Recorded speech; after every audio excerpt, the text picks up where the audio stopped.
Biya kamal ka Nuer Online TV ka jan gwasame bana rwashime bana jaling te ka gan nuari te shi graduate ke sha kamrar dwel gora rewish ka kobo ajan balin ka jan gwasame bukon man gwadana shi kana lat bana jaling kel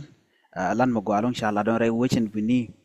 baye nyo turne ken ka duo badan en chi na mo chuto ka je la gwa mo ka kwidwel gorka ngai kono long kon nuari dwel gorka ka jan gwasame kel mi gorkonen go bana jalan yam ko dul gorka gwa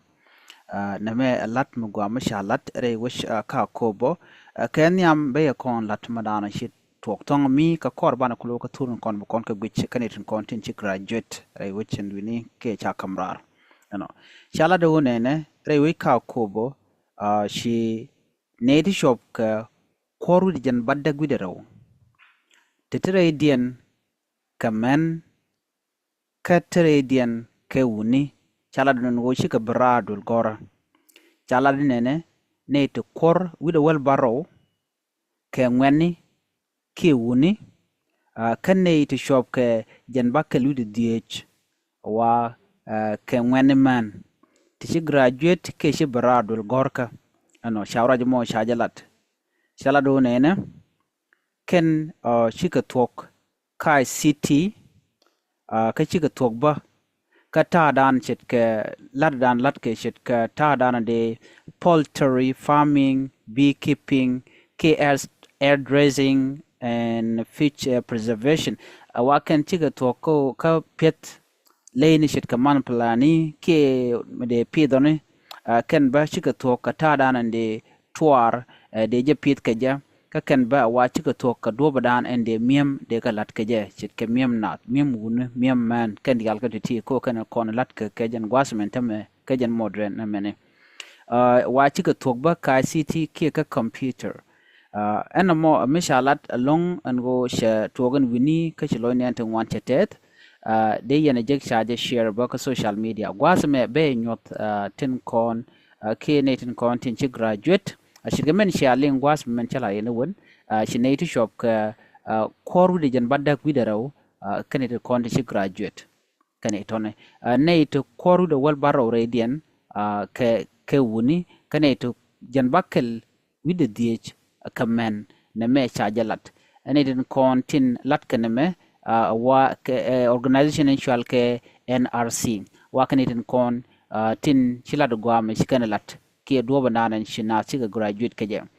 na me walan mo gwa mishala den winimi ka quit training ka man cha kam ke man chiga tokten mugi kono gwas me chiga tok amene manigan lan mo gwa lon ko lat gwa ne jan duoba dan banaon yam keje re lat chiloina te de long kala danan chicken lat ke chicken luang kalane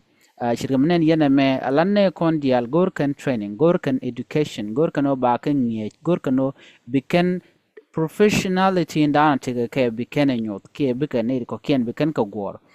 shit ko ngai ko no kan ga no radial gor kan no baga nyo do badan de nas de kan rodian luang kaja na me dob kel mo go mishalat nrc ka tin ko ni kan kalat kan tin tire we ka ko bo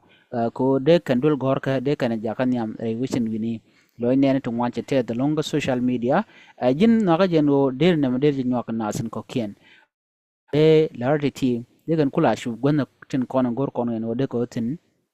kan ware kon netin kon tin dier ke tin war ne shang kinetin kon gor je no de kan ta da na won ware ke je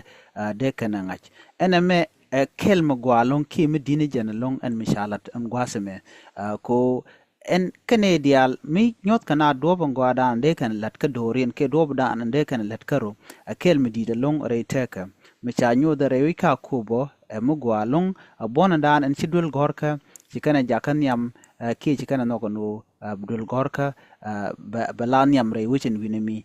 na me mogwa mogo na den wode kana ngach gonatin kontin tekatin chana dul gorka chana jakan yam konete kon lan were ko jan do dan en bana pit ke je re teka ke ta dan wo kon ka jan yam kan turu nyodi gwasame ka nyin graduation ka